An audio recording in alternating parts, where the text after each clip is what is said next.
essa palavra, ela voltou ao meu coração como palavra de Deus para esse dia. Não era a palavra que eu havia separado. Mas em dias como o de hoje, eu não tenho dúvida, quando isso acontece, nem que tenha sido um joelho, alguém dobrou e me desmontou em algum momento sem eu saber. E fez aquela oração que atrapalha todo pregador programado. Que é: Deus, não deixa ela falar nada do que ela quer. Fala a tua palavra, faz o teu querer. E aí eu estava ali e o Espírito Santo me impelindo. Eu estava em Gênesis e ele me impelindo. Eu fui para João, como quem diz: eu vou cortar por aqui, vou cortar por ali, e ele me impelindo. E como é bom ser impelida pelo Espírito Santo, porque é ele que nos conhece, né? Por causa disso, Jeremias capítulo 13, versículos 1 em diante, você vai lendo aí comigo. Jeremias capítulo 13, versículos 1, e a gente vai seguindo o texto aí, tá bom? Todos encontraram? Diz assim: assim me disse o Senhor, vai, compra um cinto de linho e põe-no sobre os teus lombos, mas não o metas na água. E comprei o cinto conforme a palavra do Senhor e o pus sobre os meus lombos. Então me veio a palavra do Senhor por segunda vez, dizendo: toma o cinto que compraste e que trazes sobre os teus lombos, e vai agora ao Eufrates e esconde-o ali na fenda de uma rocha. Esconde aonde, gente? E eu fui e o escondi junto ao Eufrates, como o Senhor me havia ordenado. E ao fim de muitos dias, disse-me o Senhor: vai ao Eufrates e toma o cinto que te ordenei que escondesses ali. Então eu fui ao Eufrates, cavei e tomei o cinto do lugar onde o havia escondido. Na sua versão também está escondido? Nessa versão ali está escrito onde o escondera, ou seja, escondido também. Alguém tem alguma versão diferente? Se tens, fale aí bem alto para a gente ouvir. Alguma versão diferente de escondido ou escondera? Apodrecido é depois, o cinto o primeiro, o local ali. Alguma versão diferente? Sempre escondido. Cavei, tomei o cinto do lugar onde o havia escondido, mas o cinto se tinha apodrecido e para nada mais prestava. Então me veio a palavra do Senhor, dizendo: assim diz o Senhor, do mesmo modo farei apodrecer o orgulho de Judá e o grande orgulho de Jerusalém. Somente até aqui, diga amém por essa palavra. Amém. Glória a Deus. Esse cinto, ele vai passar uma jornada, né? Uma caminhada. Olha, primeiro vai lá e compra, é a palavra do Senhor para o profeta. Aí vem a ressalva: depois de você comprar, toma cuidado, não meta ele na água, amarra ele no seu lombo, ou seja, traz ele para você, não desvia ele de você. Esse cinto, ele representa Israel. Jeremias foi um profeta que Deus levantou com muito poder, com muita autoridade, com uma palavra de confronto muito forte, ao ponto de que as pessoas chegavam a se confundir. Até hoje, tem gente que se equivoca acerca do ofício ministerial de Jeremias, acreditando que, na verdade, ele era um profeta muito duro. Mas, na verdade, todas as vezes que Deus levanta um profeta e coloca na boca desse profeta uma palavra de conserto, uma palavra de confronto, Deus não faz isso para manifestar o seu juízo. Deus faz isso porque Ele quer manifestar a sua misericórdia.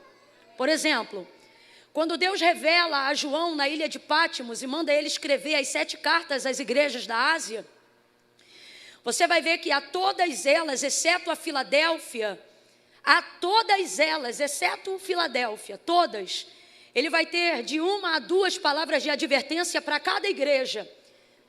Só que ao término de cada advertência, confronto, conserto ou disciplina, ele libera a motivação que faz ele dizer por que está confrontando essas igrejas, por que está denunciando o pecado dessas igrejas, por que está denunciando a falha desses lugares. Ele vai dizer, olha, e o Senhor fala assim contigo, em outras versões, mas categoricamente vai dizer, e eu, o Senhor, te castigo, disciplino, te exorto. E de uma maneira geral, a gente vai resumir. Ele exorta, disciplina ou castiga, e ele vai terminar em todas elas de maneira semelhante. Todo aquele a quem eu.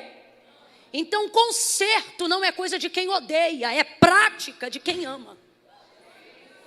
Então, todas as vezes que Deus levantava um profeta e colocava na boca desse profeta uma palavra de conserto, é porque ele não queria executar juízo, ele queria manifestar misericórdia. Então eu vou falar de novo, você completa, tá bom? Todas as vezes que Deus colocava uma palavra de conserto na boca de um profeta, é porque ele não queria manifestar juízo, ele queria manifestar misericórdia. Diga comigo, misericórdia. Não fale como se não precisasse, diga misericórdia.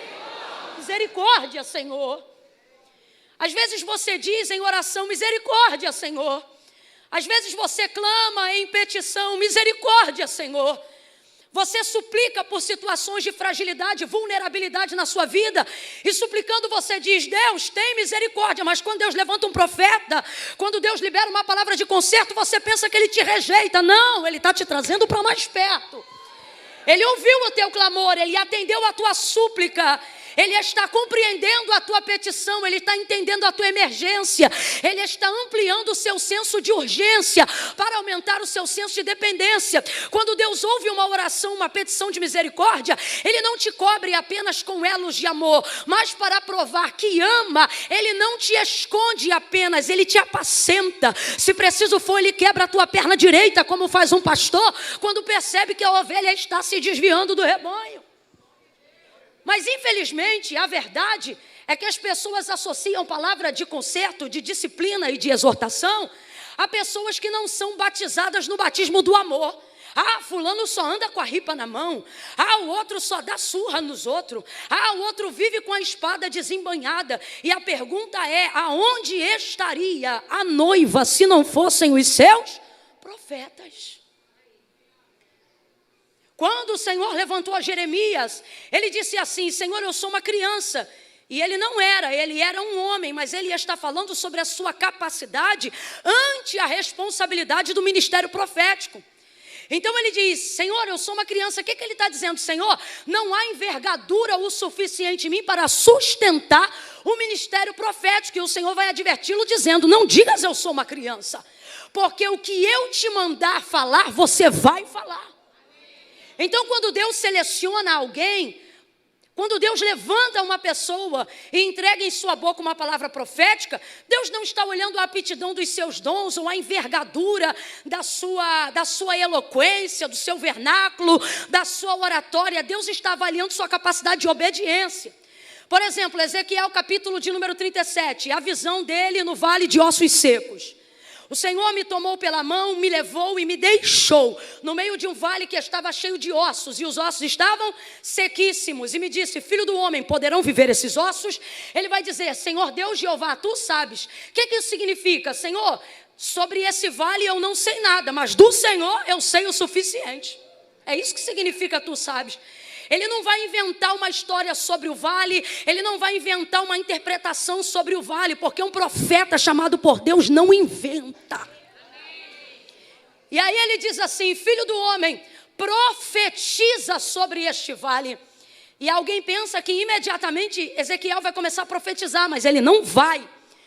Quando ele diz, filho do homem, profetiza sobre este vale, ele não vai falar nada até que Deus lhe diga alguma coisa. E então, você vai ver escrito lá no capítulo 37, o Senhor começa a liberar a palavra, vento dos quatro cantos, e aí ele repete, vento dos quatro cantos. E dizia o Senhor: sopra sobre este vale. E Ezequiel repetia: sopra sobre este vale. Isso aqui ensina pra gente que o profeta não tem que ser bom de interpretação, de revelação. Ele não tem que ser aquela pessoa que tem um sonho sobrenatural por semana e tem que passar a semana inteira tentando discernir esse sonho para impactar a vida das pessoas com alguma revelação. Isso aqui mostra pra gente que profeta não pode se associar a sentimentos pessoais. Se fosse uma questão sentimental, Ezequiel no meio daquele vale só sentiria medo. Imagina um monte de crânio para tudo que é lado, um vale escuro, sombrio, com uma ossada toda seca. E outra coisa, o texto diz que a mão do Senhor levou ele lá, tomou, levou, mas não ficou, deixou. A mão do Senhor deixou ele lá e depois ele só ficou com a voz. E isso fala muito sobre o nosso ofício profético. Muitas vezes a gente não vai ver o braço de Deus nos movendo nas circunstâncias desfavoráveis. E aí, Camila, vai desgraçar tudo? Deus está dizendo: quando você não vê a minha mão mexendo, não se assusta. Enquanto você estiver ouvindo a minha voz, vai ter vida no vale, voz no vale, certeza no vale, anúncio no vale, pregação no vale, louvor no vale, discernimento no vale, revelação no vale. Desde que você seja o quê? Um máximo? Não, desde que você seja obediente à palavra que você está ouvindo. Ezequiel não inventou uma profecia, por isso o texto diz: e falei como ele me deu ordem. Então quem é Ezequiel? Um inventor ou um anunciador? Não, ele é alguém que tem capacidade de repetir com fidelidade aquilo que Deus já disse. Camila, então quem é um profeta? Deus te trouxe aqui para dizer: você é profeta quando abre o Salmo 91 e estando numa situação difícil, ao invés de dizer: Deus, faz o seu espírito descer aqui e me dá coragem, me dá unção. Não, você é profeta quando, ainda que no escuro, ainda que com medo, você abre a sua Bíblia dentro da sua casa e começa a andar repetindo com fidelidade: aquele que habita no esconderijo do Altíssimo, a sombra do Onipotente descansará. Direi do Senhor: ele é o meu Deus, o meu refúgio, a minha fortaleza, nele eu confio, porque ele me livrará do laço do passarinheiro, da peste perniciosa. Ele me cobrirá com suas penas, debaixo das suas asas eu estarei seguro. Não tem capeta que resista à palavra de Deus na boca de alguém que consegue repeti-la com fidelidade. Alabadaia caia suremaia. Oh, meu Deus. Não era sobre o que ele sentia, era sobre a capacidade de reproduzir aquilo que Deus já tinha dito. Sabe quando você é profeta?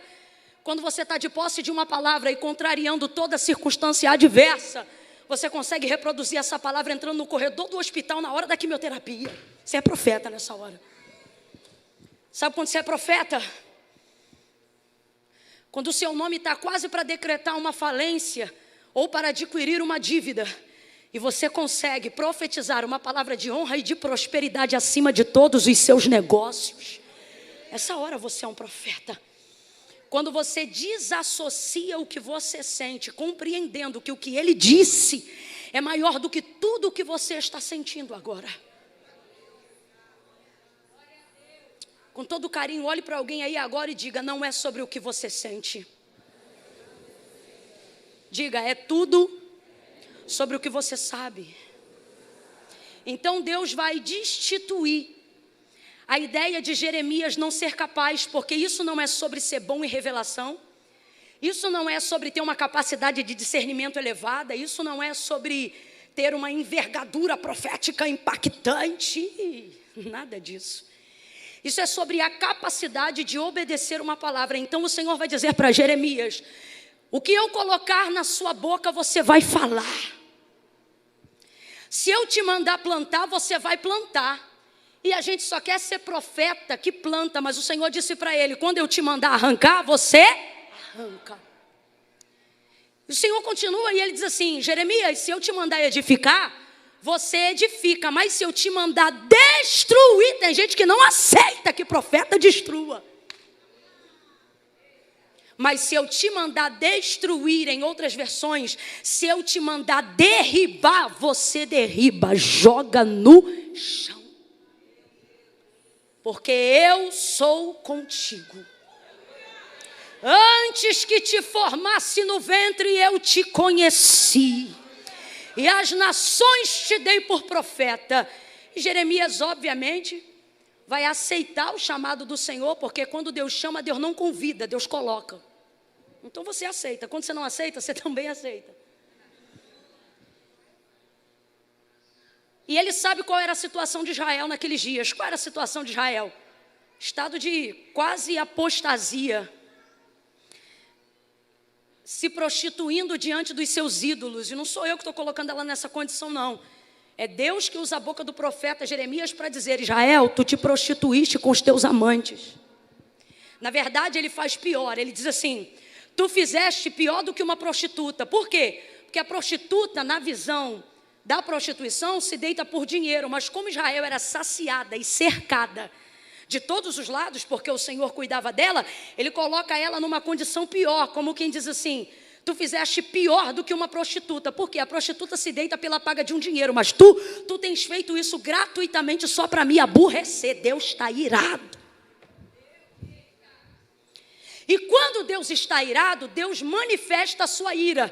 Agora veja, quando Deus está irado, Deus não executa juízo. Guarde isso na sua mente. O que isso significa? Significa que ainda que Deus esteja irado com alguma situação difícil de alguém, ainda assim Ele é capaz de manifestar misericórdia. Eu queria que você guardasse isso, porque isso pode guardar tanto a tua vida física quanto a tua alma do inferno. Quando Deus está irado, ou seja, quando Ele te confronta, quando Ele te coloca num estreito, se preciso for até num leito para não perder a tua alma, Deus não está manifestando o seu ódio, Ele está manifestando a sua ira regada de misericórdia. Sabe por quê? Porque na ira a justiça de Deus não opera, é o que diz a palavra. Então o que isso significa? Significa que quando Deus está irado, Deus não executa juízo, decreto, sentença. É como se o processo ainda estivesse transcorrendo. E dentro do processo do cálice da ira de Deus, enquanto você não faz transbordar o cálice da ira de Deus, você ainda tem uma margem para misericórdia, para perdão, para renovo, para reconciliação. Então por que Deus coloca uma palavra de conserto na boca do profeta de Israel, de Jeremias, naquela época que Israel estava naquela condição? Não era Deus dizendo através de Jeremias: eu te odeio. Era Deus dizendo: Israel, acorda, porque eu estou irado, mas ainda te amo. Acorda, porque eu estou irado, mas ainda te quero de volta. Compreende? Tem gente aqui que precisa compreender isso, porque às vezes você tem a impressão que Deus ama somente aquela pessoa que parece que está fazendo tudo de errado e não acontece nada com ela. Não sei se você já viu isso. Gente que parece que caminha pelos dois lados, transita entre o santo e o profano com a mesma liberdade. Essa gente dá uma indignação na gente. Aí a gente às vezes pensa até que a gente que está santo demais, religioso demais, a gente pensa: quer saber, eu acho que eu também vou pecar um cadinho para ver como é que é, se isso aí é geral, se é só com aquela pessoa. E aí você começa a pensar em pisar fora da faixa. Tu nem pisa, tu só pensa. Eu sou da época que Deus levantava profeta no meio do culto e botava o dedo na cara. Não tinha esse negócio de processo, não. Botava o dedo na cara e era uma coisa terrível. Já aconteceu comigo várias vezes. Na época da minha conversão, eu no ensino médio, querendo transitar pelas duas áreas, e o chamado queimando de um lado e a popularidade na escola queimando do outro. E ora eu estava no culto de libertação, e ora eu estava nas festinhas da escola, e o pau cantando para os dois lados. Deus levantava o profeta no meio da congregação, culto de quarta-feira, 3 da tarde, me colocava de pé e eu já fazia assim, pensando que era para receber uma bênção. Aí o profeta já abria a boca e dizia: não te quero assim, não te chamei para isso. Tu não disse assim, assim, tu não foste em tal lugar, tu não fizeste assim. Envergonhava. Aí a gente ainda, rapaz, a coisa era tão terrível que a gente ainda chorava e dizia: é verdade. Tu ainda tinha que confessar, tu ainda tinha que admitir, porque o profeta dizia assim: não foi assim que tu disse? Tu dizia: foi assim. Era desse jeito. Eu cresci numa época onde ainda não tinham descoberto o versículo que andam dizendo por aí que Deus não envergonha ninguém. Eu estou para achar ele até hoje. Olha que eu leio a Bíblia, mas não encontrei. Deus não envergonha ninguém. Me dá vontade de rir. Quem inventou isso? Onde está escrito isso?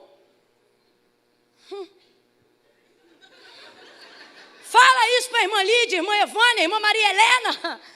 As irmãs que botavam o dedo na minha cara. Não tem isso não. Me fala aí um pai que te ama e nunca te fez passar uma vergonha. Nunca te constrangeu?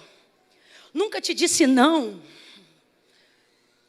Se tu não teve alguém assim, hoje eu vou me colocar nesse lugar para corrigir esse trauma que você tem, de achar que pode fazer o que todo mundo faz só porque você não tinha em casa alguém que quando você dizia, mas todo mundo pode. Normalmente esse lugar é da mãe e ela dizia, mas você não é todo mundo.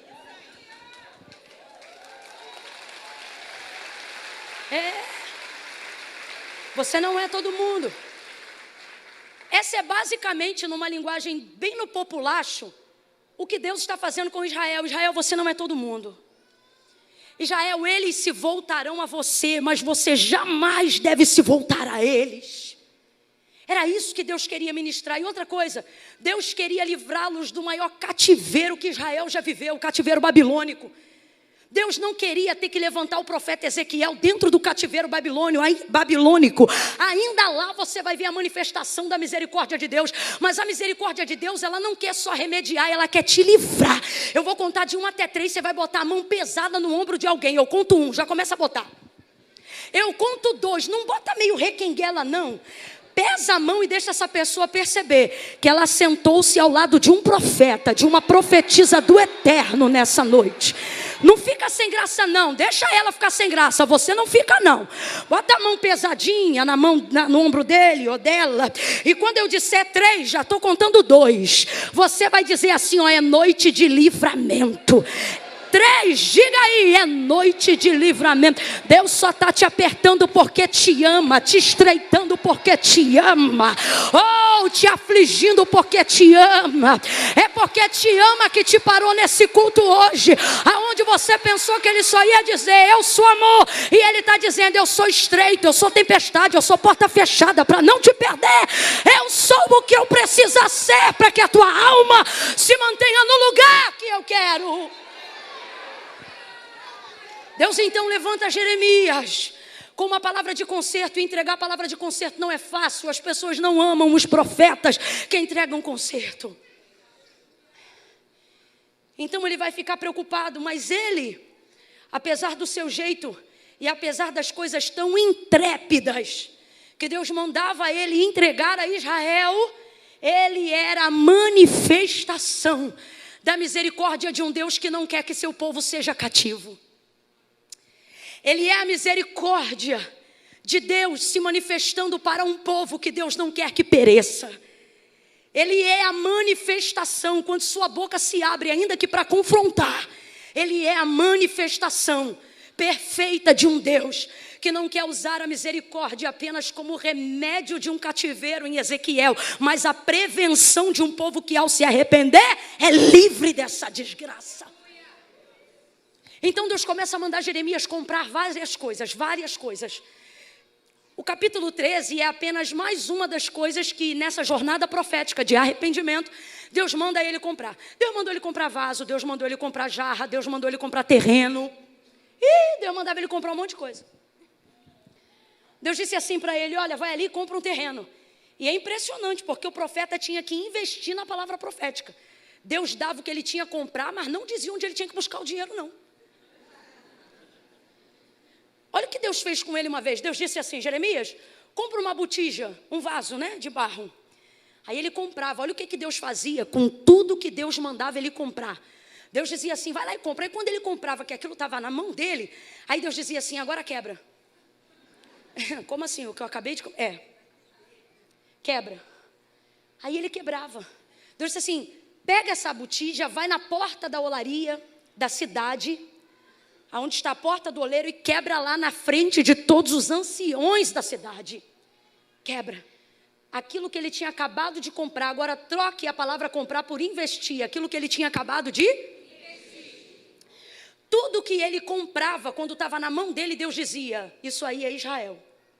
Agora olha que interessante, olha a perspectiva do Deus que não deixa de te amar mesmo quando você não é mais útil. Quando estava inteiro, ele dizia, Jeremias, isso aí representa Israel. Mas quando ele quebrava, ele dizia, Jeremias, está quebrado, mas ainda é Israel. ele fez Jeremias fazer isto com outros objetos e outras coisas várias vezes. Por quê? Deus não queria que Jeremias fosse um profeta fiel apenas na reprodução ou na repetição do que ele mandava dizer ao seu povo, mas ele queria que ele se comovesse, ele queria que Jeremias, isso é antropoformismo, atribuir a Deus capacidade de sentimento humano, não que ele não tenha, mas só para a gente entender a motivação da sua operação com a nossa cabeça. Então, o que Deus está querendo fazer em Jeremias? Jeremias, eu não quero só que você fale o que eu mando, eu quero que você saiba como eu me sinto. E como é que eu me sinto? Se o vaso é Israel, se o terreno é Israel, se este cinto de linho representa Israel, e se você investiu e comprou tudo novo, e agora está tudo apodrecido, quebrado, rasgado ou falido, imagine como eu me sinto a vida inteira, investindo em algo ou alguém que nunca me dá retorno, nunca me dá retorno, nunca me dá retorno. Eu compro e não me dá retorno, eu salvo e não me dá retorno, eu livro e não me dá retorno, eu amo e não me dá retorno, eu livro e não me dá retorno, eu apoio e não me dá retorno, eu invisto e não me dá retorno, Israel não me dá retorno. Mas por que todo dia ele dizia para Jeremias, vai lá e compra, vai lá e compra? Sabe o que ele está dizendo? O que ela faz contra mim não me faz deixar de continuar investindo. Eu continuo investindo, eu continuo investindo, eu continuo investindo. Só que nesse episódio, antes do cativeiro babilônico, Israel conseguiu suscitar a ira de Deus. Olhe para alguém, assuste essa pessoa e diga, Deus está irado. Não, você não assustou ninguém, pelo amor de Deus. Diga, Deus está irado. Você vigia que Deus está irado. Camila, mas você acabou de falar que a ira dele não manifesta juízo, mas ainda há possibilidade de misericórdia. Mas não zombe de um Deus irado, irmão. Não brinque com Deus irado. Davi disse que a sua ira só dura um momento, mas a sua misericórdia se estende de geração em geração. Mas pare para pensar no que é um momento na mão de um Deus irado. Você não quer que ele fique mais irado do que ele já está. Então para de provocar. Eu vou falar do jeito que Deus está mandando. Deus me trouxe aqui para dizer a algumas pessoas, pare de provocar. O que ele quer é manifestar misericórdia. E aí ele investe, ele quer que Jeremias sinta o que ele sente para saber como ele se sente. E assim regar a sua profecia de compaixão e de misericórdia. Porque antes de Deus executar juízo, ele sempre manifestará primeiro misericórdia. Deixa eu te falar um negócio sobre o caráter de Deus. Quando Deus decide executar juízo, pode 1 bilhão de pessoas de joelho e coração contrito pedir misericórdia que não vai funcionar. Porque no juízo não cabe intercessão. No juízo não cabe clamor. No juízo não cabe misericórdia. Você quer ver? Hoje Jesus é advogado. Naquele dia, promotor. Melhor, juiz. E no dia do juízo não adianta pedir perdão. No dia do juízo não adianta pedir misericórdia. Ai, Camila, estou ficando assustado. Que bom. Não adianta, irmão. Naquele grande dia, seu nome estará bem como o meu no livro das obras. E lá, preste atenção, Malaquias deixou isso claro. Lá na eternidade, ante a tribuna de Deus, tem um livro que se chama Livro das Obras. Completa para mim, para eu ter certeza que você está me ouvindo bem. Livro das? Sabe por que o nome do livro é das obras? Porque lá não entra o que você tem vontade de fazer. Lá só entra o que você fez. Lá não entra o que você gostaria ou poderia ter feito. Lá só entra o que você, seja bom ou seja mal, só entra o que você. Não cabe sentimento no dia do juízo. Ah, mas não era a minha intenção. Ah, irmão, essas orações aqui não te valem de nada. Orações de Deus, tu sabes.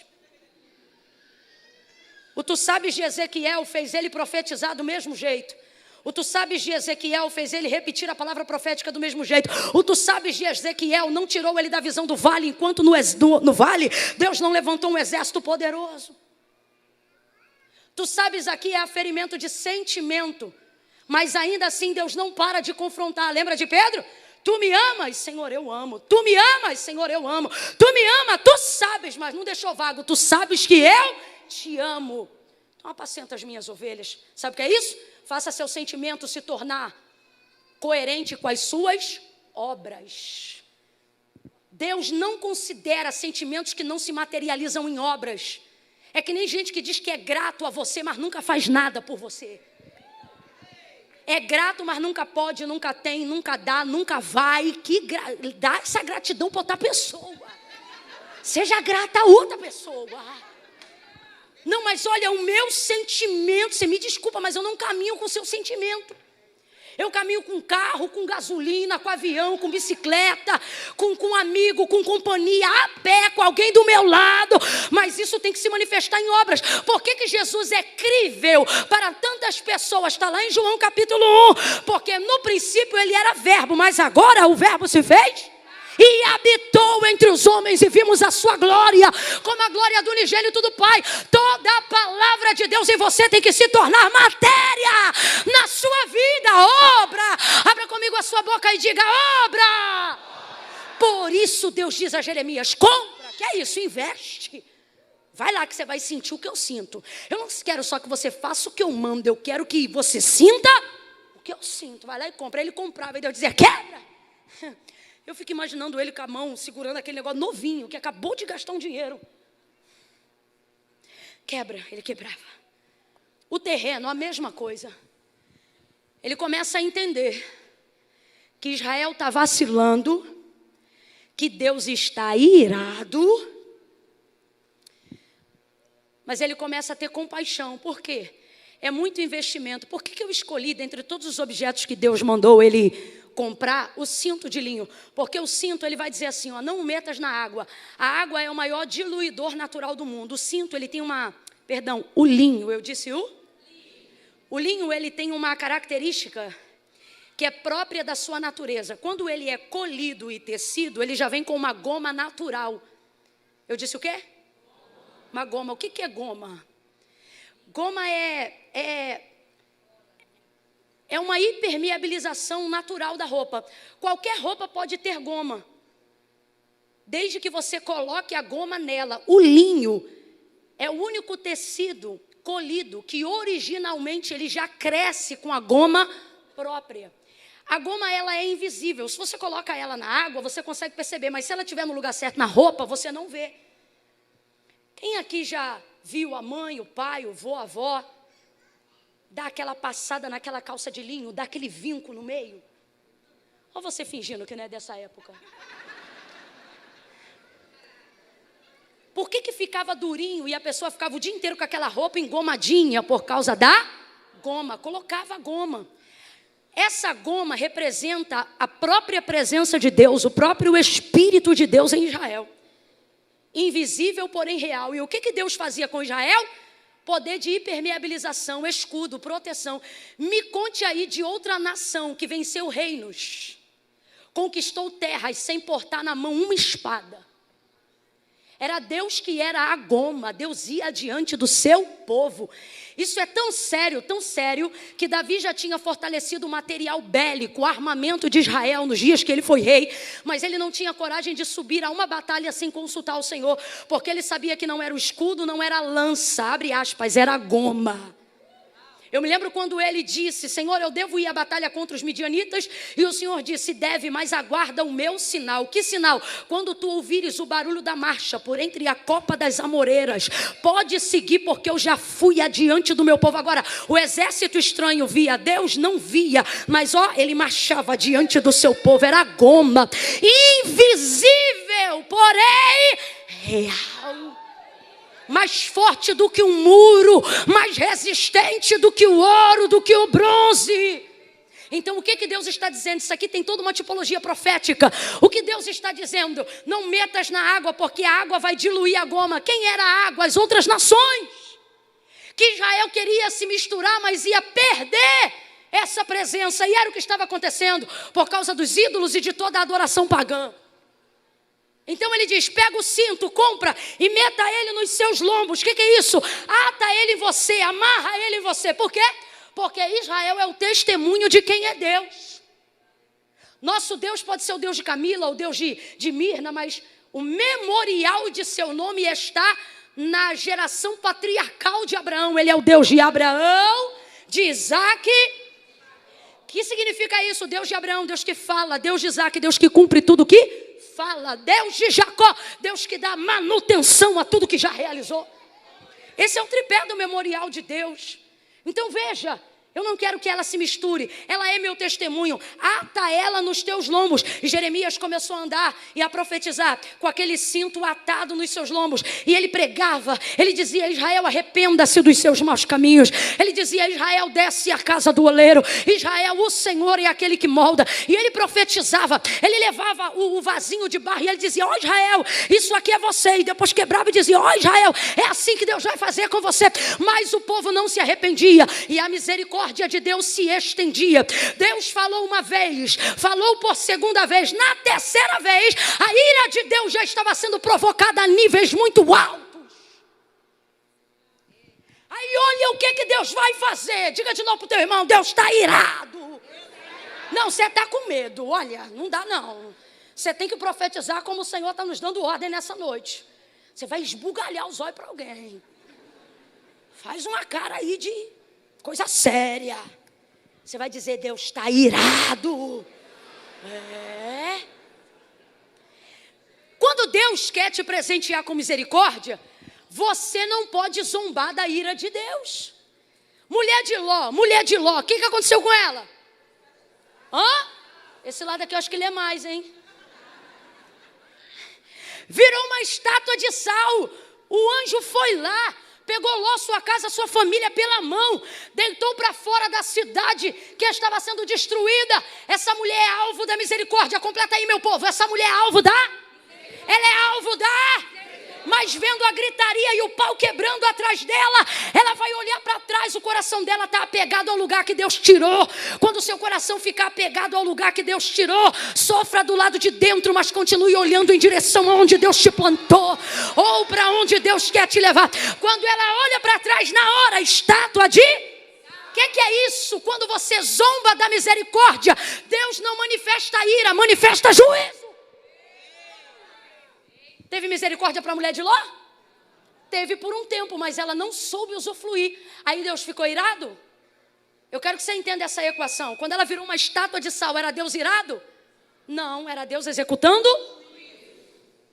Deus compra o cinto, comprou. Não metas na água, não meteu. Isso tudo é tempo passando da misericórdia. Agora amarra nos lombos, ou seja, estratégias para trazer de volta Israel que se perdeu. Amarra nos lombos, amarrou? Prega e profetiza, e se arrepende, e vem num culto, vem de manhã, vem de noite, e vem outro dia, e vem numa festa, e vem, e vai, e sabe que está capenga, mas não se firma, sabe que está errado, mas não se conserta, sabe que está torto, mas não se endireita, sabe que Deus tem uma obra, mas não aguenta, aí é que eu estou fraco, aí é que está difícil, Deus está, estratégia. Aí vai manifestar a ira de Deus num grau muito alto, aí Deus diz assim: Jeremias, pega o cinto que tem sobre os teus lombos, vai ao Eufrates e cava na fenda de uma rocha. Completa bem forte para a gente começar a terminar junto. Na fenda de uma? Na fenda de uma? E esconde. Ninguém aqui me apresentou uma versão diferente de esconderijo. E por que não? Porque não tem uma versão que assemelhe essa palavra sem trazer o propósito original dela, que é qual? Esconder mesmo. Agora vamos lá. O cinto de linho representa Israel. Vamos fazer essa equação. O cinto de linho representa? Israel. Deus quer que quem se arrependa? Israel. Deus está irado com quem? Israel. Deus quer manifestar misericórdia sobre quem? Israel. Mas quem não se arrepende? Israel. Quem continua zombando? Israel. Aí Deus diz assim: pega o cinto de linho. Então vou perguntar a última vez: o cinto de linho é quem? Pega o cinto de linho que trazes sobre os teus lombos, vai até o Eufrates, cava na fenda de uma rocha e esconde ele lá. Sabe o que Deus está dizendo? Eu não estou inventando isso não, tá? Em qualquer dicionário, em qualquer comentário, diante de qualquer teólogo, o significado é esse. Não é uma revelação que eu senti no coração, não. O cinto de linho é tipologia de Israel. Israel está vivendo o tempo da misericórdia, ainda que Deus manifeste a sua ira. Porque quando Deus está irado, é porque Ele não está disposto a executar juízo, Ele está disposto a exercer. Mas Israel provoca e não se arrepende. Deus está prestes a executar juízo, mas ainda é tempo de misericórdia. Olha para mim. Ainda é tempo de misericórdia. Eu não sei para quem, mas Deus trouxe gente hoje à noite aqui para dizer: ainda é tempo de misericórdia. Ainda é tempo de misericórdia. Tem dias que você acorda com o coração na garganta, porque tu te lembra dos teus erros, delitos e pecados. Tem gente aqui que vem à igreja, mas já não fala com Deus há um tempo. E não é porque não o ama, o Espírito de Deus está aqui. É porque você se sente tão constrangido diante dos teus atos, que você não consegue se aproximar diante de Deus. A culpa te castiga todo dia. Há mais de um ano, diz o Senhor aqui a alguém, você se tornou carcereiro de si mesmo.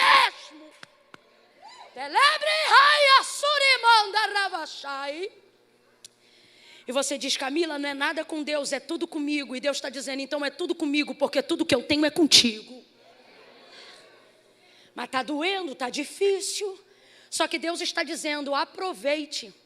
Irmãos, eu podia nessa noite, se Deus tivesse colocado em minha boca uma palavra de juízo, eu tenho pela misericórdia de Deus, eu falo isso debaixo do temor do Senhor, eu falo isso debaixo do apavoramento de qualquer coisa que não seja de Deus sobre a minha vida. Mas há mais de 10 anos servindo ao Senhor integralmente, visceralmente, eu já vi Deus fazer isso comigo 2 vezes. Deus me levou em lugares onde Ele disse, e enquanto eu pregava, Ele disse: hoje é juízo. Não coma, não beba nem a água. Vou até beber para ficar claro que hoje é misericórdia.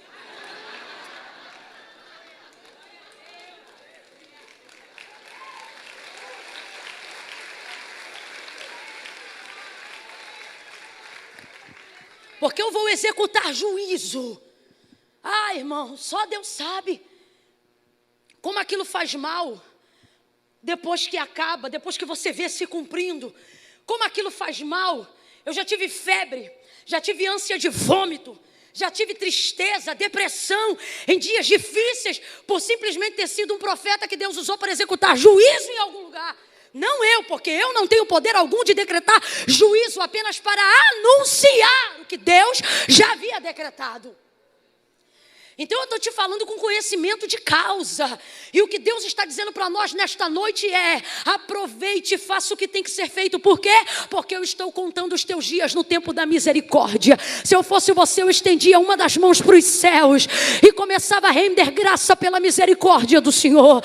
Ah, Senhor, nós amamos o lugar da tua misericórdia. Ah, Senhor, nós celebramos o lugar da tua misericórdia, porque a tua misericórdia tem sido a causa de não sermos consumidos. Abra a tua boca e tribute ao Senhor uma palavra de gratidão, porque a nossa valia é que quando dormimos a misericórdia continua acordada, e quando levantamos ela é a primeira a nos abraçar. Louvado seja Deus pelas suas muitas misericórdias.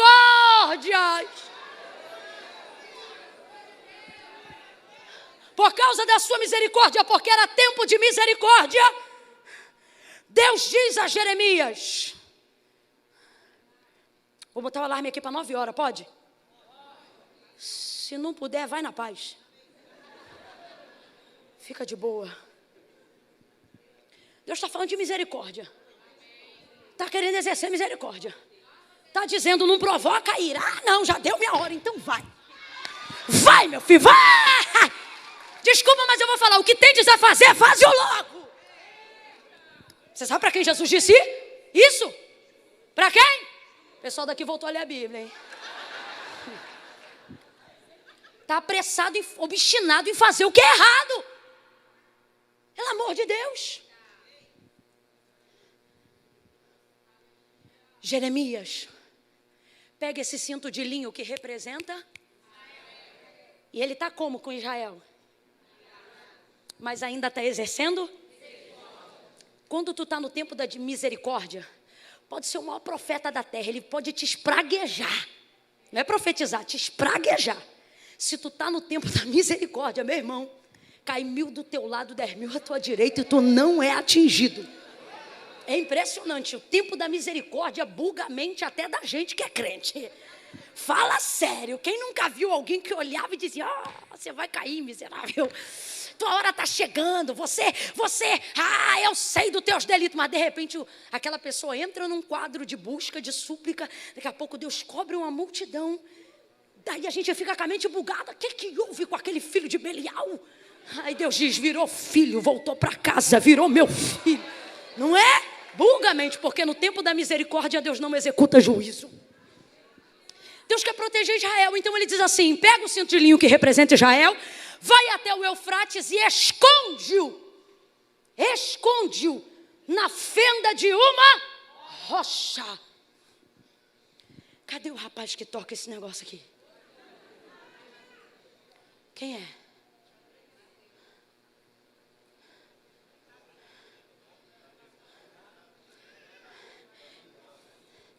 Eu acho que o Mateus já está vindo, mas... Não, mas vem, procura apresentar-te ao Senhor teu Deus como obreiro bem aprovado, que maneja bem o teclado. Faz um som assim, tipo de igreja, aquelas igrejas com cara de Rua Azusa. Faz assim como é que fala? Um órgão. Não. Ficou com medo, chamou o Mateus. Corre, Mateus. Corre que ele está no tempo da misericórdia. Mas, valeu a disposição, tá? Não vai ficar sem graça, não. Tamo junto. Fica aqui, não vai descer do púlpito, não. Arranja outro instrumento, né? Dá um pandeiro, um triângulo para ele, qualquer coisa. Descer, ele não vai descer, não. Agora tu vai? Ih, tá ousado.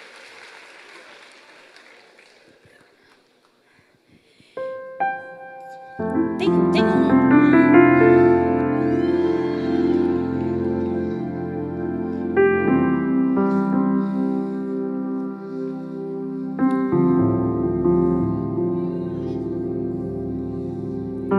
Isso é para te fazer pensar. Aquele que habita em meio aos louvores está aqui dizendo: pensa. O quanto eu tenho te livrado, o quanto eu tenho te guardado. E a pergunta é: vai se quebrantar? Vai se arrepender? Ou vai fazer como a mulher de Ló, vai zombar da minha misericórdia? Oh, meu Deus. O Senhor disse: Jeremias, esconde o cinto de linho na fenda de uma rocha. Quando a gente fala fenda de rocha, fala a verdade. Quando fala assim, na fenda de uma rocha, qual é o primeiro texto bíblico que você lembra? Rapaz, voltaram a ler a Bíblia com força. Estão fazendo seminário. Eles não ouviram, peraí. Quando fala assim, fenda da rocha, qual é o primeiro texto bíblico do Antigo Testamento que você lembra na hora? Quando fala assim, fenda da rocha. Eles ainda são mais crentes. Fenda da rocha. Fenda da rocha não é caverna.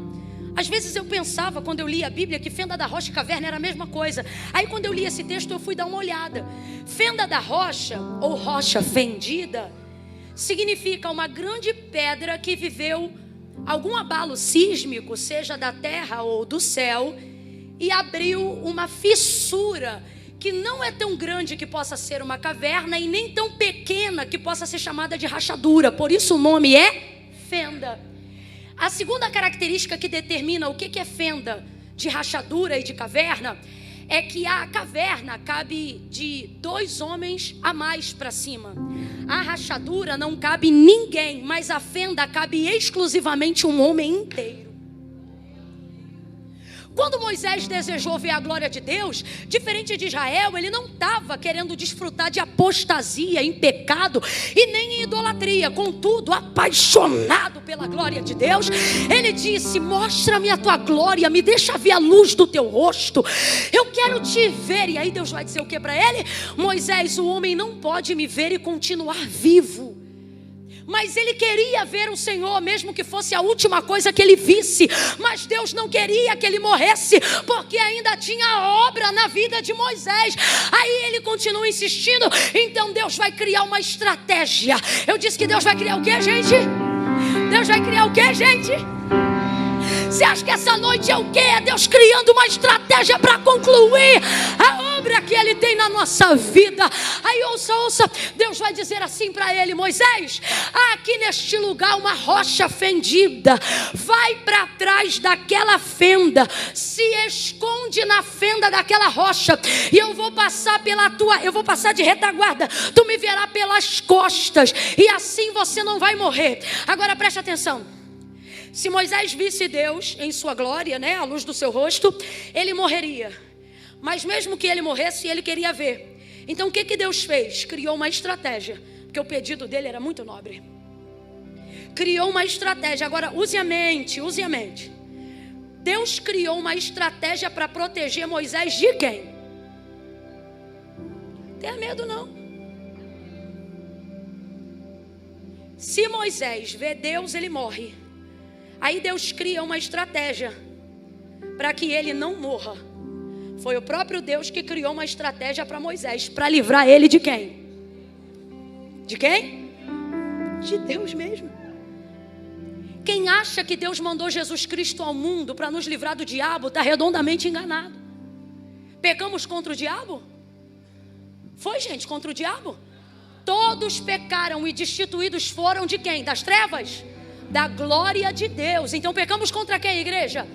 Na nossa vida pecaminosa, pecamos contra quem, igreja? E Deus amou o mundo de tal maneira que enviou o seu Filho unigênito, para que todo aquele que nele crê não pereça, mas tenha vida.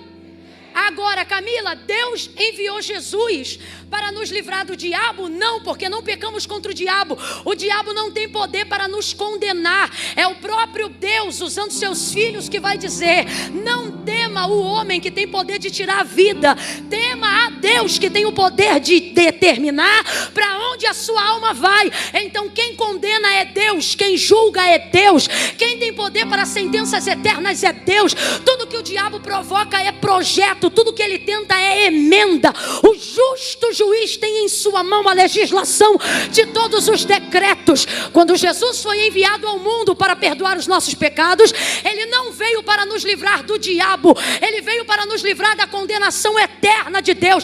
Não iramos o diabo, iramos Deus. Não pecamos contra o diabo, pecamos contra Deus. Não iríamos perecer. O inferno era apenas a consequência de um julgamento que só Deus poderia executar. Então Cristo não veio por amor do diabo, Cristo veio por amor de mim, para manifestar a misericórdia de Deus. Para quê? Para me proteger.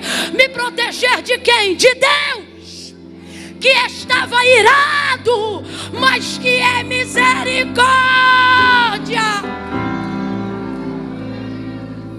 Então eu vou perguntar de novo. Quando Deus disse: Moisés, há aqui uma rocha fendida, se esconde nela e você vai me ver pelas costas e não vai morrer. Deus estava protegendo Moisés de quem? E quem criou essa estratégia? Agora Davi vai dizer assim: para onde eu me fugirei da tua presença? Se eu for até o mais alto, aonde a alva rompe, aonde o sol nasce ou se põe, ali tu estás. E se eu colocar a minha cama no mais profundo abismo, aonde as trevas são densas, ali tu também me vê. Porque, Senhor, tu me sondas e me conhece. O dia e a noite para ti são a mesma coisa. Então para onde eu fugirei da tua presença? Humanamente falando, eu pergunto para você: pode alguém se esconder de Deus? Pode alguém se esconder de Deus? João viu, Ezequiel viu, Daniel viu, e todos eles viram a mesma coisa, mesmo morando em épocas, vivendo em épocas diferentes. E eles disseram: eu vi, e os seus olhos eram como chama de fogo. Isso é a alusão de um Deus que não tem pálpebras. O que isso significa? Que ele não tosqueneja porque não tem pálpebras. Ele está o tempo todo atento, os seus olhos estão sobre toda a terra, ninguém se esconde dele.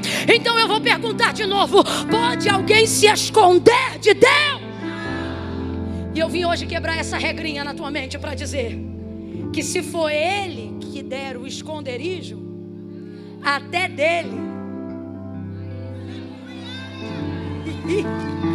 até de sua ira, até de seu... Camila, eu não estou entendendo. Vai entender, abre a mente. Ei, sacode o cabeção. Faz alguma coisa aí. Que às vezes a gente fica tão impactado que fica meio retardatário. Ajeita a gola da camisa, o cabelo, alguma coisa. Se mexe, eu estou falando isso pro teu bem. Se mexe, faz alguma coisa. Descruza o braço, estica a perna. Faz alguma coisa aí, meu filho.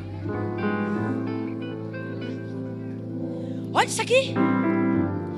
Se o cinto de linho representa Israel e ela não se arrepende, Deus está tão irado que Ele está prestes a fulminar, a acabar com Israel. O que está dizendo?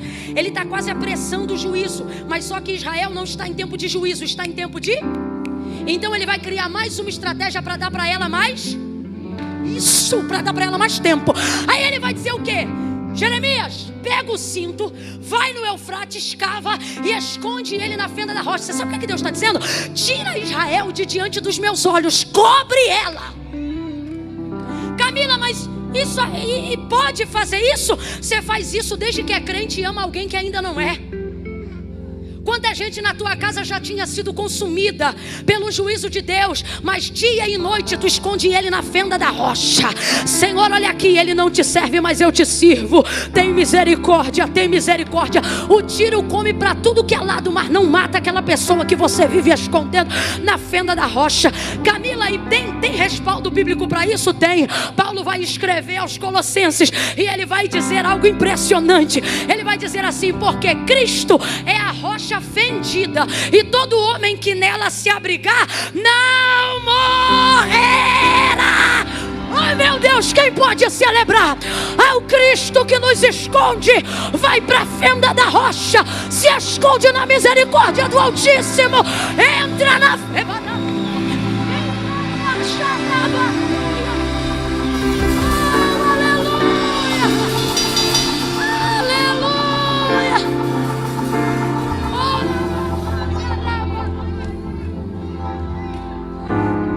Seja profeta nessa noite. Olhe para pelo menos 3. Quantas pessoas? Quantas pessoas? E diga assim para elas: bota na fenda da rocha. Bota na fenda da rocha. Bota na fenda da rocha. Agora eu te pergunto, deixa eu ver se você está ligado na mensagem. Quem é a rocha? Quem é a rocha? Quem é a rocha? Jesus é a rocha, a pedra de esquina, a pedra angular, a pedra que sustenta, que cobre, que guarda, que protege, que livra, que tem misericórdia. É no seu nome. Sabe por que Ele ouve as nossas orações? Porque nós fazemos em seu nome. Sabe por que Ele responde às nossas orações? Porque nós as fazemos em seu nome. É seu nome que tem nos livrado, é seu nome que tem nos guardado, é seu nome que tem nos protegido. Agora veja, eu preciso ser sincera na entrega total da mensagem. Eu não vim aqui dizer que Cristo é a caverna. Você lembra do que a gente aprendeu hoje aqui? Qual é a diferença de rachadura, caverna e fenda? Caverna cabe quantas pessoas? 2 ou mais. Rachadura cabe quantas? Fenda é fenda porque cabe quantas? Porque salvação é? Só cabe uma por fenda. Por isso Paulo diz: todo homem que nele se abrigar não morrerá. Camila, amém, eu creio nessa palavra, mas você terminou de ler aí e o texto diz que o cinto se tinha apodrecido. Abre de novo aí em Jeremias 13, abre de novo. Deus trouxe gente hoje aqui para dizer, sabe o quê? Para você que já é profeta, Deus está dizendo: não deixe de investir em quem você ama. Para você que já é crente em Jesus Cristo, Deus te trouxe aqui para dizer: não pare de orar por aqueles que não são. Agora Deus também trouxe gente aqui que pensava ser um visitante, um espectador, ou um amigo do Evangelho, um conhecido, para dizer: ei, a rocha tem o seu tamanho, sua medida e seu lugar. E não tem jeito de você ser livre se não for se abrigando nela. Mas depois de tanto investir, Jeremias vai ficar cansado, porque ele investe, mas Israel não dá retorno. E não tem pior coisa do que você investir e não ter. Sabe o que é pior do que isso? Ver o dono do investimento continuar dizendo: continue investindo. A vontade do profeta é fazer a interlocução ao contrário. Ao invés de Deus falar com ele e ele falar com o povo, a vontade é de, por reflexo do que ele está vendo do povo, ele falar com Deus: para de ir. Mas Deus continua dizendo: volta lá e... Deus está fazendo isso com pessoas hoje aqui. Você diz: Camila, eu digo eu te amo de um lado e não ouço eu te amo do outro lado. A vontade é parar de dizer eu te amo. Mas Deus hoje mandou você vir nesse culto para voltar para casa e olhar para aquela pessoa e dizer de novo: eu te amo. Olha aqui para mim. Você já investiu muito para largar de mão agora. Eu quero que você entenda que até algo que não presta passa a ter valor pelo tanto que você já investiu. Quem aqui já comprou um terreno pedregoso, um brejo, qualquer coisa que não valia nada, mas hoje você investiu tanto? Tem até rio, até tilápia tu botou no lago. Aí aquilo que não valia nada, de fato não valia, mas de tanto que você investiu agora, eu vou falar rasgado que é para todo mundo entender. Tem gente na tua vida que não prestava. Papai disse não casa, mamãe disse não fica. Você ficou. E não valia nada, mas você já investiu tanto jejum, tanta oração, tanto perdão, que o Senhor está dizendo: vai abrir mão agora? Por que agora? Antes não valia nada, mas agora é alto preço. Agora é alto preço. Jeremias vai ficar tão cansado que Israel não dava retorno, que ele vai ter uma lamentação profunda e ele vai dizer assim para o Senhor: tu me iludiste. Rapaz, agora quem está irado é Jeremias. Todo profeta que não se atribula ainda não foi profeta de verdade. Tu me iludiste e iludido eu fiquei. Aí ele diz assim: o que ele está dizendo? Não vou profetizar mais, não vou mais investir. Aí o Senhor diz para ele diz para si mesmo: mas enquanto eu dizia estas palavras, a tua palavra era em mim como um fogo que me queimava até os ossos. Camila, eu não entendi, vai entender agora. O que Deus está dizendo para a gente através da lamentação de Jeremias é o seguinte: a palavra da boca falou do seu cansaço, mas a palavra do seu chamado ardia dentro dele. Então, por mais que com a boca ele dissesse não canto mais, não prego mais, não invisto mais, o coração dele dizia: você foi chamado para investir, você tem para investir, eu te dei graça para investir, e você não vai se aposentar. Era isso que Deus estava dizendo para Jeremias. Agora eu te pergunto: Deus falou isso para Jeremias? Não. Enquanto ele falava na sua humanidade, o espírito profético que estava dentro dele dizia para ele estas palavras. Por quê? Porque muitas vezes quando você é o profeta da casa, Deus não levanta profeta para falar com você, porque você é o profeta. Deus te usa e fala com você através de você mesmo, muitas vezes. Estou mentindo?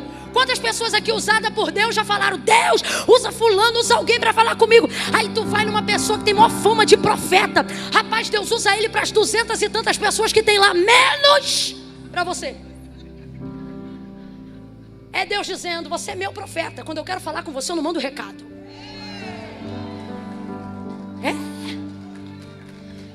Ele escondeu o cinto no rio Eufrates, mas depois de uns dias, você pensa assim: não teve retorno. Poxa, Camila, eu estou ouvindo essa ministração há 1 hora para você me dizer que tudo que eu tenho feito até aqui não vai dar retorno? Abre a mente. Mesmo que não valesse nada, pelo tanto que você agora investiu, vale muito. E é por isso que você não pode abrir mão disso agora. Camila, mas eu li aí no texto: o cinto saiu podre. Quem lembra? A gente leu: o cinto você tinha apodrecido e para nada servia, prestava. Então me veio a palavra do Senhor: assim diz o Senhor, do mesmo modo farei apodrecer. Agora presta atenção no verso 9: farei apodrecer Judá e Jerusalém. É o que está escrito? Atento, bota aí na tela, tá aí, ó. Assim diz o Senhor: deste mesmo modo farei também apodrecer. Está escrito que quem vai ficar podre é Judá e Jerusalém, gente? Olha bem aí. Quem é que vai ficar podre? É Judá que apodrece ou é a soberba dela? É Jerusalém que não presta mais para nada ou é a vaidade dela? Quem vai apodrecer é a soberba, quem vai apodrecer é o orgulho. Por quê? Porque o profeta escondeu o cinto na rocha. E a rocha quem? A rocha aponta para quem? A rocha aponta para quem? Paulo disse: quem nele se esconder não morrerá. Não vai apodrecer Camila, mas então o cinto está podre. O cinto não tipifica mais Jerusalém porque apodreceu. O cinto também não tipifica mais Judá porque apodreceu. A podridão do cinto tipifica a soberba que vai ser apodrecida, o orgulho que vai ser apodrecido, a altivez que vai ser apodrecida. E Jerusalém continuará refletindo a glória de Deus, e Judá continuará glorificando a Deus. Camila, eu não entendi. Vai entender. Deus está dizendo: bota o cinto do jeito que está e deixa que a minha mão tira o que não puder ficar. Bota aquela pessoa que você ama do jeito que ela tiver. Se ela for cachaceira, bota ela e a cachaça. Se ela for viciada, bota ela e a cocaína. Se ela for problemática, bota ela e o problema que ela tem.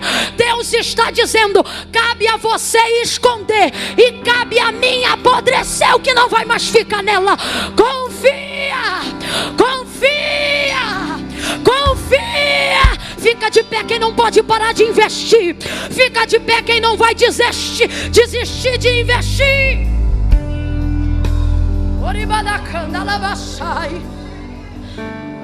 Senta de novo, senta de novo. Você levantou sem disposição nenhuma. Você levantou em Lamentações de Jeremias. Eu não estou pregando Lamentações, eu estou pregando Jeremias.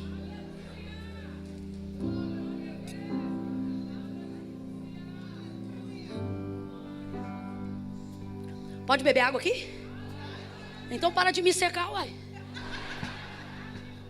Vai dando glória, vai falando com Deus aí. Vai pensando quem é que você botou na rocha. Vai pensando o que é que você tem que botar lá dentro.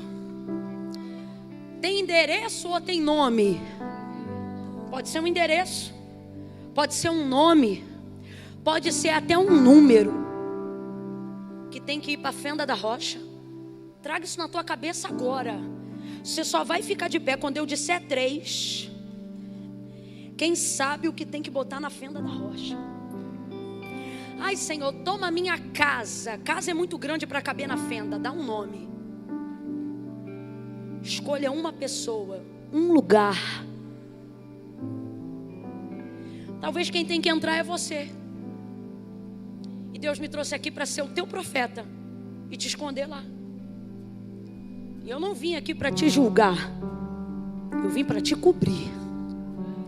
Porque Deus nos deu essa autoridade no nome de Jesus. No nome de Jesus. Quando eu disser 3, tu não me levanta cheio de artrite, não. É para levantar com autoridade. Como quem está guardado, protegido. Eu conto 1, se prepara. 2, se ajeita. 3, levanta quem vai investir. Isso. Quem tem glória, dê glória. Quem tem aleluia, diga aleluia. Deus está falando com você. Deus está falando com você. Deus falou com você nessa noite. Falou com você nessa noite. Eu vou contar de 1 a 3 agora. Quando eu disser 3, vai sair do lugar. Não saia antes de eu contar, para você saber se é você. Eu vou contar de 1 a 3 agora. Quando eu disser 3, vai sair do lugar. Não importa o lugar que você esteja. Talvez você esteja na última fileira da parede da galeria. Talvez você esteja em anexo de algum lugar aqui no templo, na transmissão aí do telão, ou na internet. A gente está transmitindo ao vivo também, não está? Aqui está transmitindo ao vivo, no YouTube eu estou aqui nessa daqui. Talvez você está em casa agora, no seu local de trabalho, no plantão, no horário da janta, não sei. Quando eu disser 3, ainda que você esteja aí, ao vivo pelo YouTube ou pelo Instagram, no paredão da galeria ou em anexo de algum lugar aqui do templo. Quando eu disser 3, quem estiver no ao vivo, vai escrever uma palavrinha que eu vou falar, se você for a pessoa. E quem estiver presencial, vai ter que sair do lugar e vir parar aqui no altar. Quer? E se eu estiver aqui em cima, Camila, na galeria? Eu vou ter que ir aí? Vai. Mas é muito longe. Longe é o céu sem Cristo. Aqui é perto. É descer umas escadas aí, entrar nos corredores, descer aí e vir para cá. Camila, eu vou fazer isso por quê? Porque Deus deu à sua igreja em Cristo a autoridade para te esconder na fenda da rocha. Para que todo o mal que é contra a sua vida e todo o pecado que tenta roubar você de Deus seja neutralizado, vencido e sem força. E debaixo do sangue de Jesus você tenha livre acesso ao céu, apesar de tudo, apesar até de você mesmo. Então vai funcionar assim: quando eu disser 3, vai sair do lugar e vai vir ao altar de Deus as pessoas que estão afastadas dos caminhos do Senhor. Ah, Camila, eu não estou nem afastada, eu estou desviada. Olha para mim. Desviado não frequenta culto. Você podia estar em qualquer rocha do Espírito Santo e veio para a casa de Deus. Daqui a pouquinho até crente vai estar olhando para o relógio e dizendo: eita, tem que ir embora. E o desviado está assim: eita, que Deus está falando comigo hoje. Que desviado é você, meu irmão? Você é afastado. E está aqui porque tem saudade, tem amor. Está aqui, sabe por quê? Porque está no tempo da misericórdia. Porque se não tivesse, você não tinha nem conseguido chegar nessa casa nessa noite. Você não tinha conseguido parar para assistir essa mensagem nessa noite. Você está no tempo da misericórdia. E assim diz o Senhor: vai fazer o que com o tempo que eu estou te dando? Vai provocar mais a minha ira, zombar da minha misericórdia? Ou vai reconhecer que eu te amo apesar de tudo, apesar até de você mesmo? Eu sinto isso, que Deus me ama apesar de mim mesma. E essa culpa, Camila, que eu estou sentindo, Camila, alguém está pensando isso aqui agora? Camila, eu vou primeiro me consertar, que para mim servir a Deus é coisa séria. É coisa tão séria que você primeiro tem que vir, depois você conserta o que tiver que consertar. Porque Jesus não disse para ninguém, moça, Jesus não disse para ninguém: se arruma e vem. Ele disse o quê? Vinde a mim, todos vós que estáis cansados, oprimidos, carregados, e eu vos... Ninguém aqui vai te julgar. Se julgar, eu dou um cascudo. Porque o Senhor deixou claro: eu não estou julgando, eu quero te dar alívio, eu quero te cobrir, eu quero te proteger. Camila, mas e as coisas que eu tenho que fazer? Primeiro o reino dos céus e a sua justiça.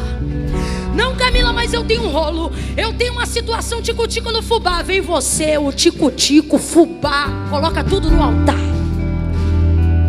Fala a verdade para Deus. Camila, meu problema é mais grave. Eu estou com 10 gramas de um bagulho que eu tenho que distribuir ainda hoje. Vem você, o bagulho. Se o fornecedor estiver aí, pergunta se ele quer vir também. Se você já sabe o que tem que deixar e já sabe o que tem que renunciar, você sabe que sem Jesus você não vai conseguir fazer. E não é Camila que está dizendo isso não. Foi o próprio Jesus que disse: sem mim nada podeis fazer. Eu vim para Jesus com uma bermudinha, uma camisete do piu-piu e a barriga de fora.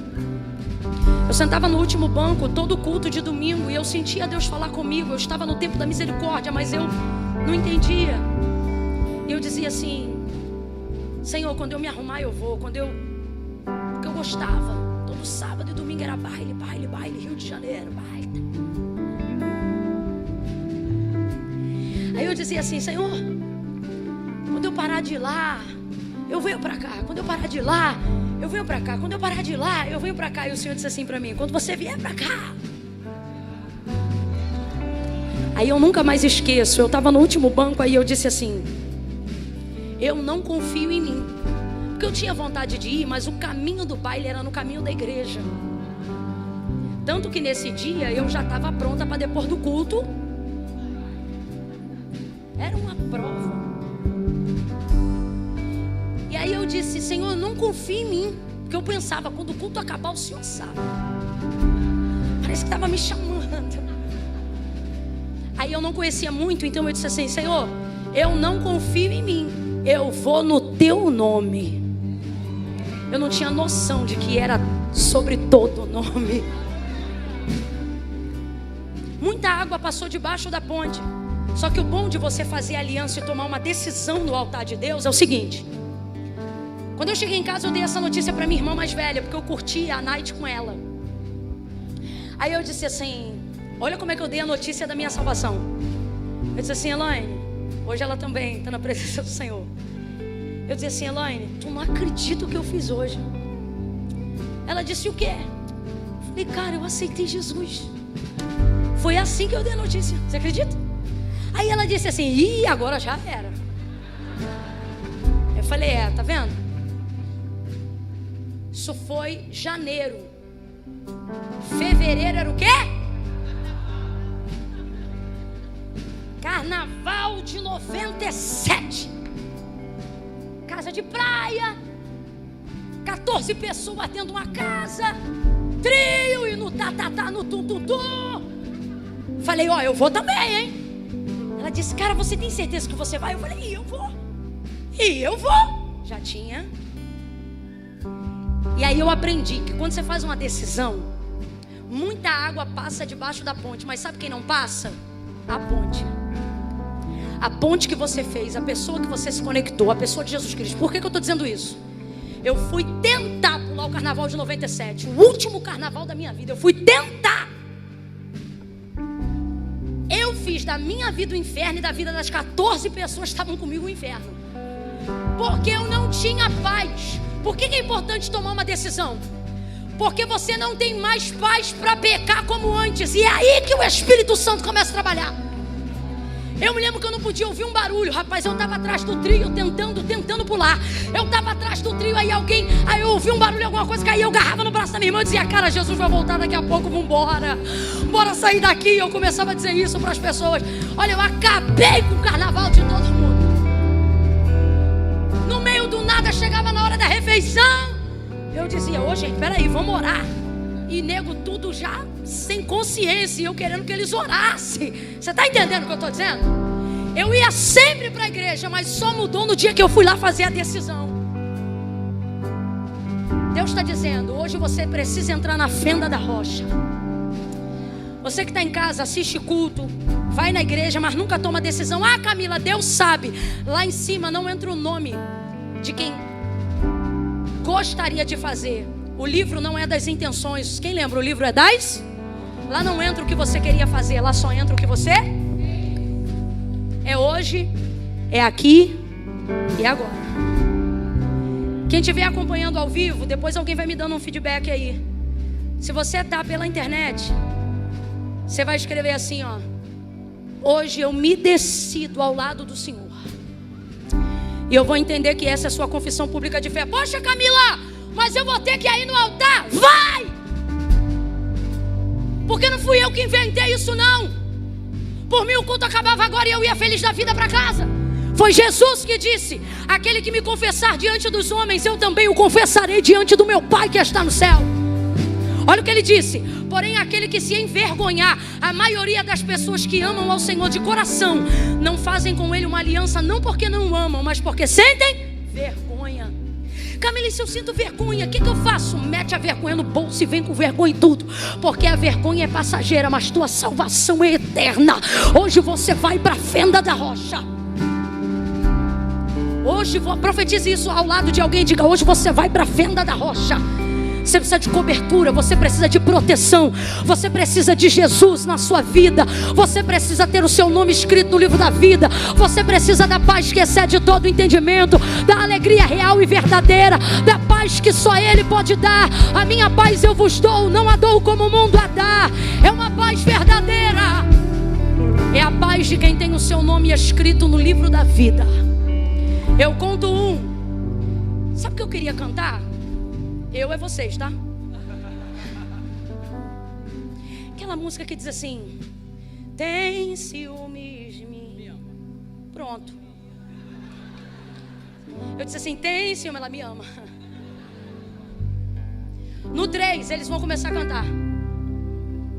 Camila, eu sou de uma igreja aqui perto, tem uma escapada hoje para ouvir a palavra. Posso ir aí na frente receber oração? Não. Não vem que eu não estou te chamando. Não, mas é que eu estou sentindo de orar. Ora aí onde você está. Aqui no altar, não é quem está sentindo de orar. É assim, ó. Foi para mim essa palavra aí. Eu sou o cinto. Eu estou no tempo da misericórdia e não quero provocar mais ira. Eu estou afastado e quero me reconciliar. Eu estou cheio de erro e defeito, mas estou aí para me arrepender. Eu conto 1. Nós só vamos aplaudir no final, para aplaudir bem forte. Eu conto 2. Camila, o que eu faço com a minha mão até lá? Levanta e começa a interceder pela vida de todos os cintos de linho que Deus ama. Pela vida de todos os cintos de linho. Eu conto 2. Tem lugar aqui, tem lugar ali. Procura uma brecha na fenda dessa rocha. E se você sabe que é você, 3, tira o pé do chão e começa a vir para o altar agora. Agora. Camila, sou eu, é você, vem. Tira teu pé do chão e vem para cá, vem para cá. Entrega o teu caminho ao Senhor, confia nele e o mais ele fará. Sai do teu lugar e vem para o altar. Vem para o altar. Essas cadeiras a gente podia empurrar só mais um pouquinho para trás, né não? Todos vocês que já se renderam de joelhos, podem ficar de pé agora. Eu quero orar por todos vocês. Fiquem de pé, fiquem de pé. Vocês já se renderam. Se tiver faltando alguém, corre que ainda dá tempo. De mãos estendidas, pergunte assim para quem está do seu lado: podemos orar? Podemos? Ou tem alguém aí do seu lado que está fora dessa oração e precisa entrar? Isso, não pode não, vem, falta eu. Isso. Se tiver mais alguém, isso. Não, Camila, não pode não, está faltando aqui do meu lado, tem alguém querendo vir. Se tiver na galeria, eu espero descer. Ai, Camila, eu estou sem graça. Eu estou sem graça, já está quase acabando, mas não acabou. Sua alma vale mais do que o mundo inteiro. Tem mais alguém que precisa sair do lugar? Tem mais alguém? Estão todos que deveriam estar aqui? Tem alguém vindo? Eu espero, não tem problema. Vem. Vem. Pode vir. Comece a abençoar a igreja, porque tem gente vindo na galeria, eu estou esperando. Comece a abençoar. Isso, tem gente vindo aqui também. Pode vir. Camila, ó, minha ficha está caindo. O Espírito Santo me convenceu. Eu não quero me mover por culpa, eu quero me mover pelo que a palavra de Deus diz. Isso aí. Ninguém pode te impedir de tomar tua decisão. Que caia por terra agora todo julgo, toda condenação. Portanto, agora nenhuma condenação há para aqueles que estão em Cristo Jesus. Você está em Cristo. Você está em Cristo. Você está em Cristo. Chegou? Chegou todo mundo? A moça que eu vi descer da galeria chegou? Amém. Aleluia. Igreja, estende a mão. Estende a mão. Mas levanta com vontade. Vocês que estão aqui na frente, bota a mão no coração. Comece a dizer para ele: Senhor, eu me arrependo pelo tempo que eu andei distante. Fala com ele, conversa com ele. Camila, eu nunca andei distante, eu estou vindo pela primeira vez. Então você diz: Senhor, hoje eu estou aqui na tua presença e eu não quero me afastar de ti nunca. Me recebe na tua presença. Fala isso aí com ele. Fala para ele: Senhor, eu me arrependo dos meus pecados.